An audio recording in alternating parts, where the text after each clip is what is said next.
Beleza. Então, se tratando de um CRUD de professor, justo que eu crie uma entidade professor, certo?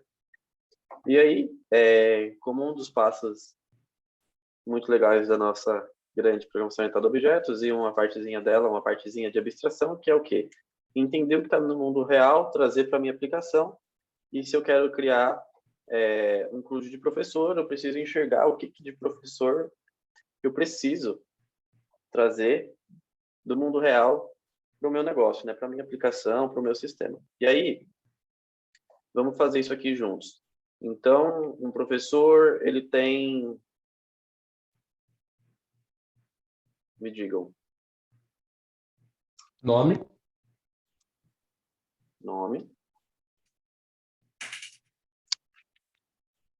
Um string, que é texto. O que mais? Não vale a pena criar uma classe base, não, por isso? Vale, é lá que vamos chegar lá. Mas, a princípio, no geral, o que um professor tem? E depois a gente vai começar a limpar. Nome, a matéria que ele dá aula. O quê? A matéria pode dar aula. Matéria, sim, aí vai ser uma outra entidade, vai ser um CRUD que algum de vocês vai criar. O que mais? As turmas, telefone. E-mail? Na verdade, eu colocaria nome, telefone, endereço, dados comuns de cadastro, e-mail. Telefone eu trataria como se fosse um outro objeto.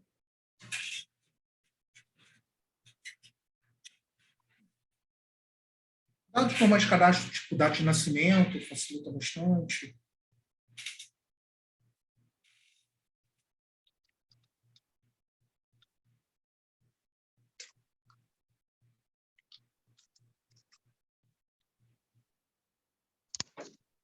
E para ele ser um único professor na plataforma, eu acredito que ele deve ter algum tipo de registro, né? Os alunos têm o RGA, né? RM, sei lá. Os professores, acho que o CPF está ok já, né? Acho que o CPF vale a pena.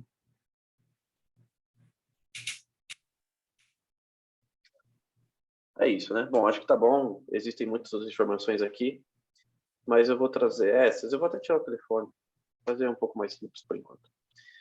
Bom, então eu tenho aqui o meu identificador, que vai ser minha chave primária no banco de dados, nome, e-mail, data de nascimento e CPF. Bom, então, de cara, o que eu posso ter aqui de tirar? Eu posso criar uma entidade base com informações reutilizáveis. Então, de cara, eu posso ter uma entity base. Então, nessa entity base, eu vou colocar informações que eu quero reutilizar em todas as entidades, como, por exemplo, todas vão ter um ID, uma chave primária. Eu posso colocar aqui uma data de cadastro para todas elas. Posso colocar um booleano para dizer se ela está ativa ou não, se ela é excluída ou não. Então, um isDeleted, né? Não, na verdade, estamos falando lá em português, vamos fazer em português. Então, um criado em e um excluído, que vai ser true or false. Data de nascimento, CPF, legal. Então, de cara, esse cara já herda de entity base. Aí que ele dê a edição. Já tiro esse cara daqui. Bom, algumas informações aqui, elas são informações de professor, sim, mas elas me lembram muito algo mais genérico. Por que eu tenho que ter esse pensamento? Porque eu vou ter, nesse sistema, aluno, eu posso ter um fornecedor de material para essa escola, eu posso ter um cadastro de secretarias regionais, eu posso ter outros tipos de pessoas envolvidas. Então, se eu paro para pensar no momento que eu estou modelando, é o momento que eu tenho que pensar nisso com calma, porque eu posso enxergar lá na frente que eu vou ter que criar um aluno, e o aluno tem essas mesmas informações, então ficaria repetitivo. Então, nesse momento, a gente vai fazer o quê? Vai criar outras 3 entidades. Então, aqui eu vou ter... Na verdade, eu não vou nem separar em pessoa física e jurídica, não, tá? Vou trabalhar só com pessoa mesmo. Eu ia criar 3, mas a gente tem tempo apertado. Vamos trabalhar com pessoa de uma maneira mais genérica, tá? E aí, todas as informações aqui se tratam de pessoa.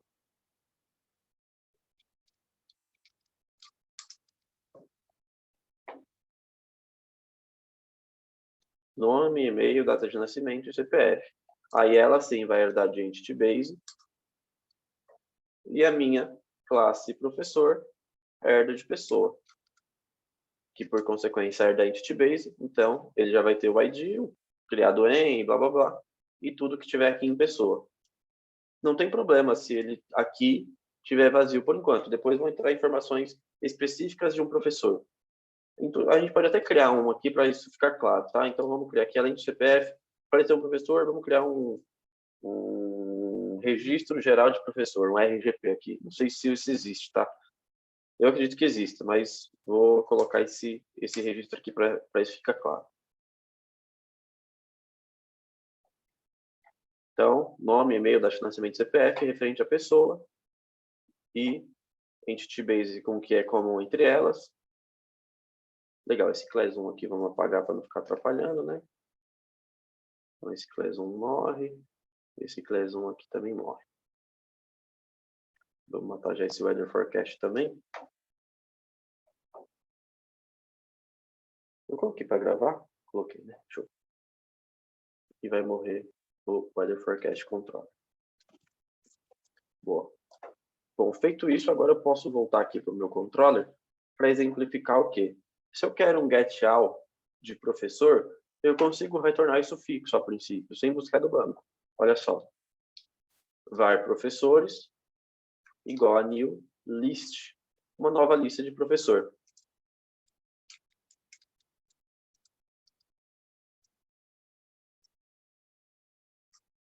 Vai adicionar a referência ao projeto do domínio.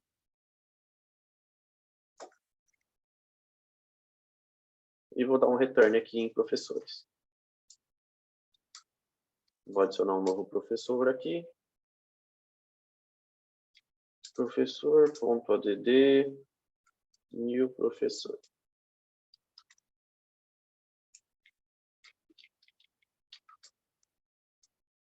Então aqui você dá um Ctrl espaço. Olha só, então ele tem todas as propriedades. Ele tem o ID, que é da Entity Base, ele tem excluído, mas também tem as informações de pessoa, CPF, criado em, data de nascimento, e também tem o RGP que está lá no professor. Legal? Então, vou só colocar o nomezinho dele aqui. Glaucio.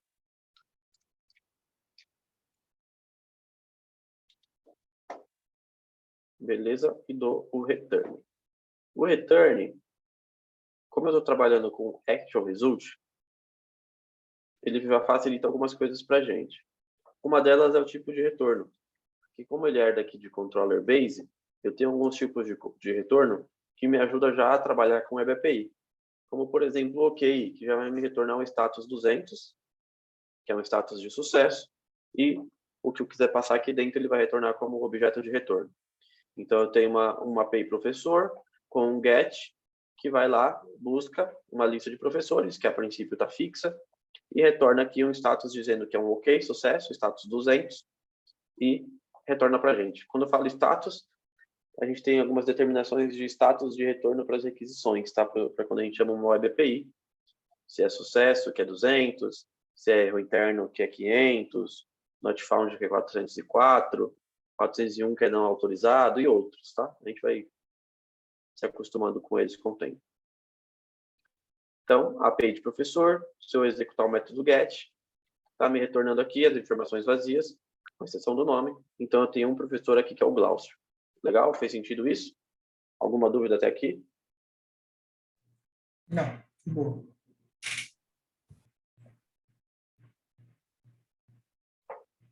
Tranquilo, então. Bom, feito isso, agora a gente vai criar a nossa conexão com o banco de dados. Botão ADD no projeto infra, eu vou criar minha classe de context.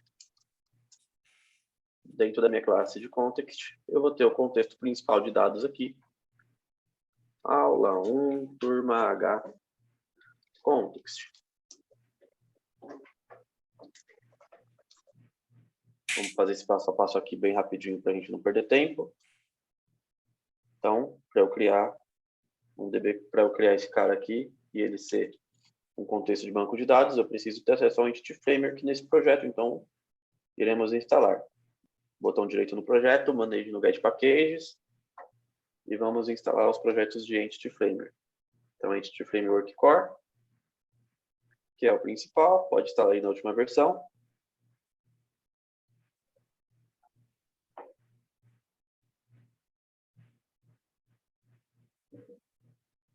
Entity Framework Core Design.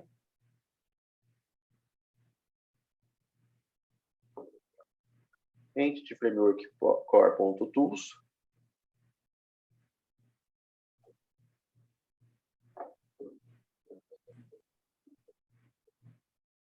E o Entity Framework SQL Server.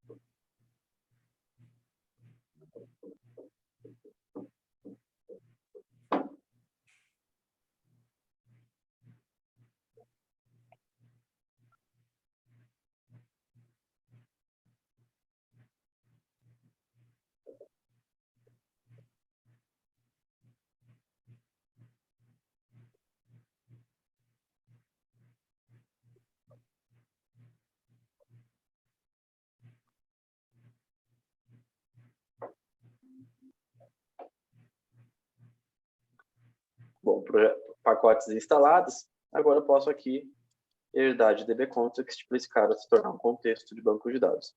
Quem pode me explicar o que é um contexto e para que ele serve?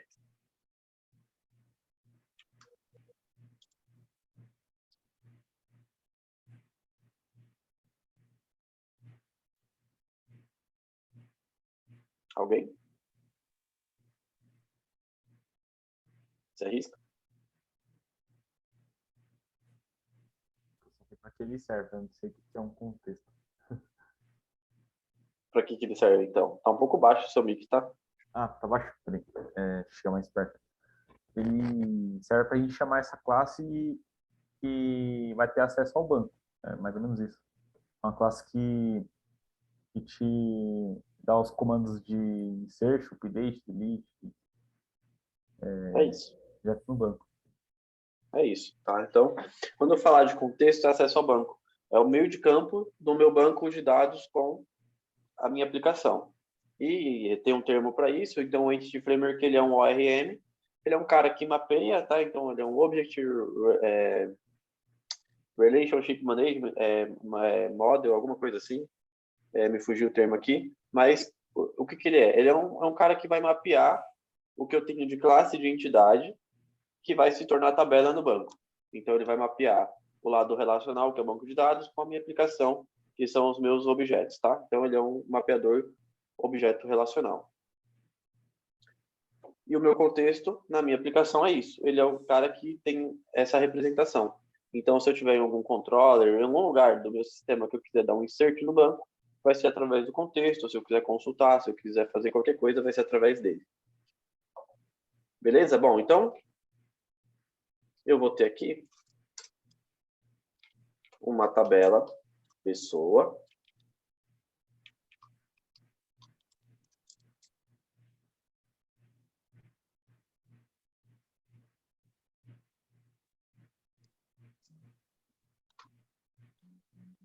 E eu vou ter uma tabela professor.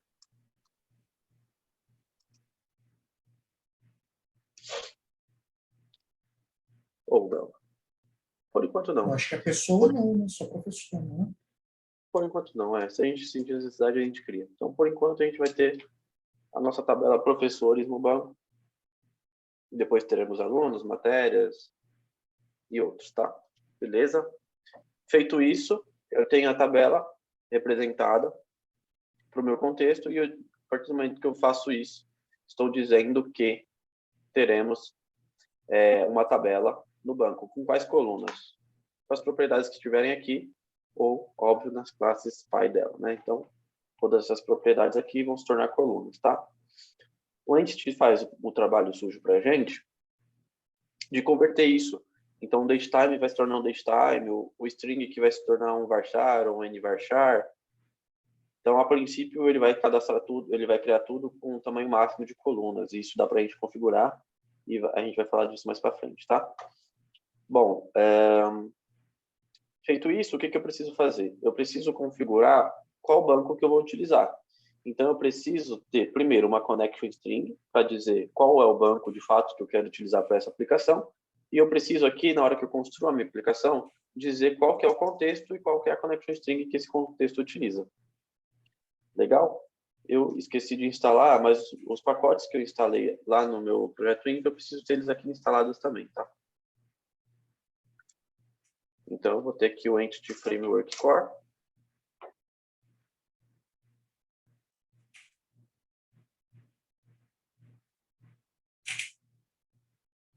Não sei se os outros precisam. Eu vou só instalar o Core e vou seguir. Se ele reclamar, eu instalo os demais. Ah, vai precisar do Tools por conta dos comandos. Instalar o Tools também. Entity Framework Core Tools.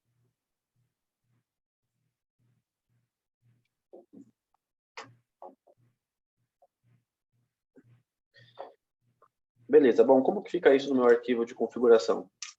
Eu faço aqui que o meu builder que está sendo criado, .services, vai ter um add db context. Esse add db context espera que eu passe para ele como tipo a classe de contexto. E a classe de contexto é aula 1, turma H context. Vou referenciar aqui. Só que eu preciso passar para esse cara, eu preciso passar para ele qual que é o banco que eu vou utilizar e qual que é a connection string. Então, aqui dentro eu passo para ele options. O que é options? Options é tudo que eu quiser configurar referente a esse banco. E, a princípio, eu quero configurar que ele vai usar SQL Server. Poderia ser PostgreSQL, poderia ser Oracle, MySQL. Nesse caso, eu vou usar SQL Server. Alt Enter, ele vai importar. Legal. Para eu utilizar SQL Server, eu preciso dizer para ele qual que é a connection string desse banco que eu vou utilizar. Então, eu vou criar aqui uma variável connection string que vai pegar essa connection string, tá, do meu arquivo de configuração. Por que ele fica no arquivo de configuração? Para não ficar fixo aqui, tá? Senão ela ficaria fixo aqui no código a ser compilado. Então, a gente joga lá para o JSON e aqui a gente só vai buscar. Então, no meu próprio builder, eu tenho configuration. Dentro desse configuration, consigo ir lá e chamar um método chamado getConnectionString, que já vai buscar para mim um nó de connection string dentro do meu arquivo de configuração. Qual nó? Esse nozinho aqui que a gente vai criar agora. Então, aqui no meu app settings, eu vou ter o nó connection strings e aqui dentro eu vou ter uma connection. Então, vai ser... eu vou chamar aqui até de default connection, tá? Para a gente ter um nome bem simples de entender. E aqui eu preciso ter a minha string com banco. Então, tem um macetinho para quem quiser utilizar a connection string local. Talvez todos vocês já saibam. Que é o quê? Eu posso criar aqui na minha área de trabalho, ou em qualquer lugar do meu computador, um arquivinho. Eu crio ele aqui como arquivo de texto. E eu chamo ele aqui, por exemplo, qualquer nome, .udl. Esse arquivo UDL me permite fazer um client. Esse client conecta no banco e me dá connection string. Então, se eu conectar aqui no meu banco local, que é o meu ponto, que é de local, então SQL Express, não tem usuário e senha, aí eu posso selecionar aqui qualquer base e eu só troco o nome da base lá na minha string. Então, testar conexão, ok, ok. Botão direito aqui, vou abrir agora ele com bloco de notas, e aqui está a connection string do meu banco, tá? O provider eu não preciso pegar, então eu pego aqui de Integrated Security em diante. Estou mostrando isso aqui para vocês para atalho, porque às vezes facilita, fica mais rápido no dia a dia. Então, aqui eu só preciso trocar o initial catalog, que é o meu banco de dados, que aí vai ser turma HDB. Beleza? Então, ele não existe, mas o nosso processo de migration vai criar esse banco para a gente. Bom, feito isso, eu tenho a minha connection string com um nó. E esse nó aqui tem o par, né? Sempre no JSON eu tenho a chave e o valor. Com essa chave eu consigo buscar ele aqui no meu program.cs. Então, através da default connection, eu vou pegar o valor dessa connection string e vou atribuir onde? No meu método useSQLServer. Então, aqui dentro eu passo connection string. Feito isso, a única coisa que eu preciso mudar é, se eu estou passando options, eu preciso receber essas options no meu contexto. Então, aqui dentro, eu preciso ter um construtor que recebe essas options. Então, eu vou ter um DB context option. Ele espera um tipo, e o tipo é o próprio arquivo de contexto. Options, e eu tenho que passar para o meu construtor da classe Py, que é o DB context. Tá? Então, eu passo esses options que eu estou recebendo para a classe Py. Legal? Feito isso, ele está preparado. Agora eu vou vir aqui no meu console. Package Manager Console. Se ele não estiver aparecendo aqui, Tools, no Get Package Manager Console, ou posso buscar aqui em cima por Package Manager Console.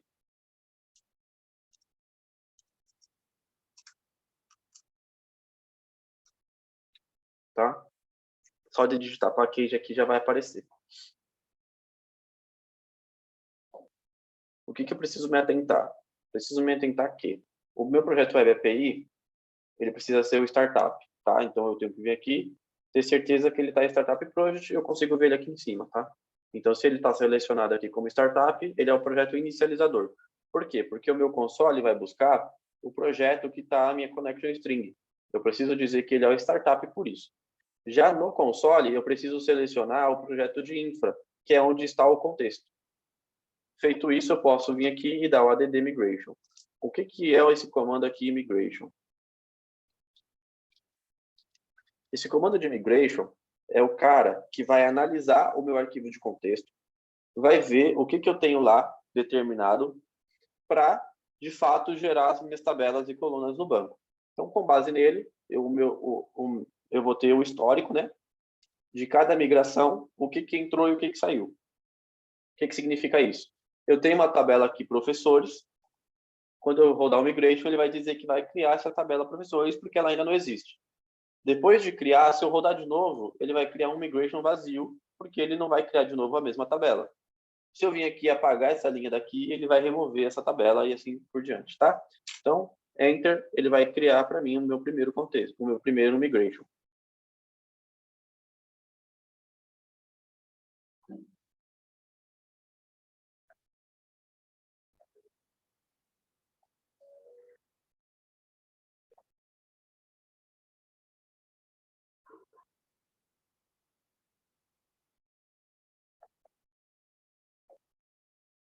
Arquivo de migração criado, eu não preciso alterar, apenas conferir. Então, o que ele vai dizer aqui para mim? Que ele vai criar uma tabela professores com essas colunas. Então, é aquilo que eu falei, ele já vai converter para a gente, vai falar que o ID vai ser int, que o RGP vai ser nvarchar, o data de nascimento vai ser datetime, e que o meu ID já vai ser chave primária no banco, porque o entity entende que se uma propriedade for inteira, chamada ID, ou com o nome da tabela mais ID, ela já é chave primária, ou seja, ela já é identity, né? Ou seja, incrementa sozinho, não se repete e não nulo. O down, o que acontece? Então, eu tenho sempre dois métodos, o up e o down. O up, então, se está tudo certo, vai rodar, ele vai executar o up. Se eu quiser reverter, ele executa o down, que é o inverso do up. Se o up é um create table, o down é o drop table, para reverter. E esse cara, por mais que ele criou o arquivo de migração, fica aqui de histórico, ele de fato ainda não processou no banco. Para processar, eu tenho o segundo comando, que é o update database.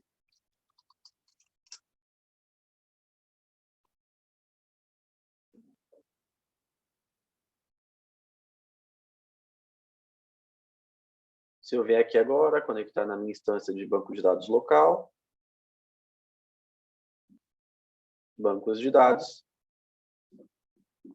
eu vou ter aqui turma HDB, que é o banco dessa aplicação, e eu tenho aqui a minha tabela professores com as colunas necessárias. E eu tenho uma tabela também de histórico. O que é esse histórico? É onde o meu migration vai buscar para poder saber o que tem de diferente. Então, esse migration aqui já está executado, criação do banco.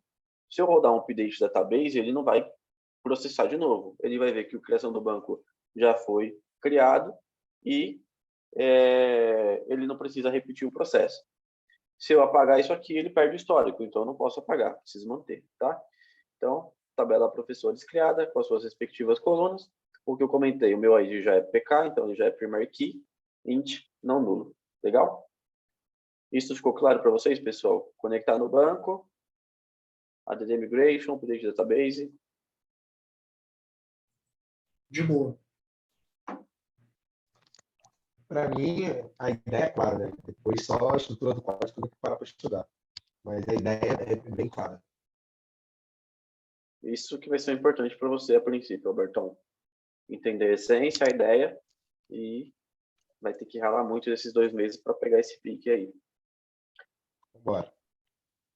O que é tranquilo, né? Porque C# é fácil, usar Studio é uma mãe. Então, isso aqui é delícia demais, né? Vocês não acham?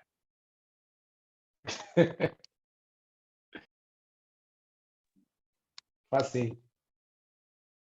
É. Às vezes eu me confundo, assim, se eu estou trabalhando, se é um hobby, se é, sei lá.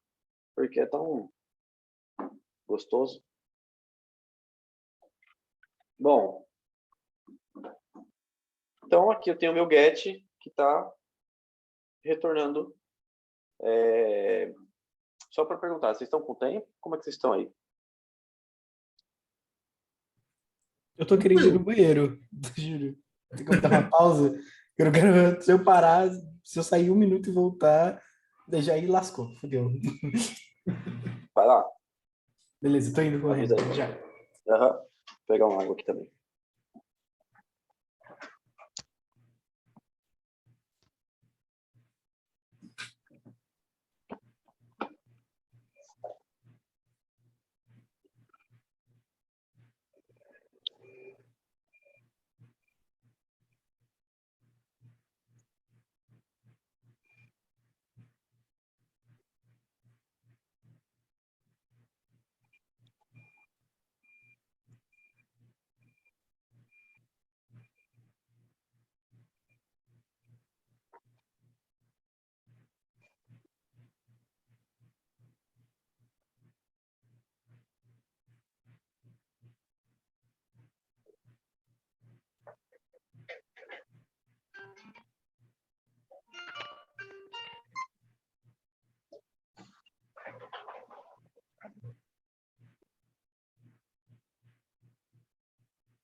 Vou voltar a gravação aqui.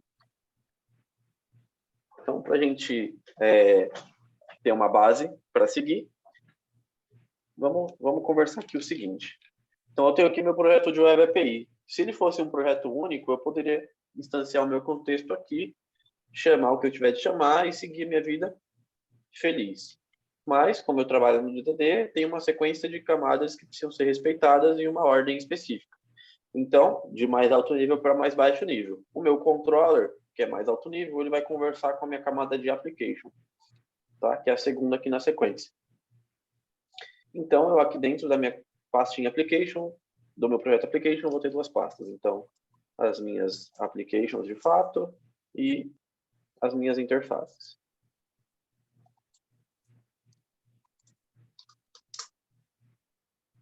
Aqui dentro do infra, eu vou ter interfaces e vou ter repositórios. com seus repositórios. Legal? Então, começando aqui com a minha interface, com a minha application, eu vou ter que sempre criar uma implementação e uma interface que vai ser o meu contrato. Por quê? Porque eu estou em um projeto diferente, em camada diferente, e aí tem uma regrinha nossa, karma para a vida, enfim, memorizem, que é o quê? Uma camada de alto nível, ela não depende de uma implementação de uma camada mais baixo nível. Ela tem que depender de uma abstração, no nosso caso, ela depende de um contrato, de uma interface. Então, se eu vou conversar entre camadas, eu converso através de interfaces e não de classes de implementações. Beleza? Isso faz sentido com o tempo, com muita prática, tá? Mas se por enquanto vocês entenderem a essência e memorizarem isso, eu já estou satisfeito, tá? Então, se eu vou vir aqui na minha application, eu vou criar o meu professor application.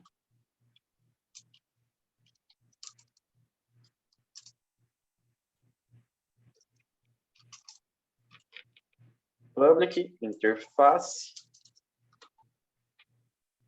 E até criei, esqueci do i, né? Toda interface, por padrão, vai começar com i maiúsculo, tá? Então, I, professor, application. Legal? E se eu tenho a minha interface, eu tenho a classe que vai implementar essa interface, que é a professor application. Então, professor application. Bom, então, essa classe que é a implementação, eu digo que ela implementa I, professor application.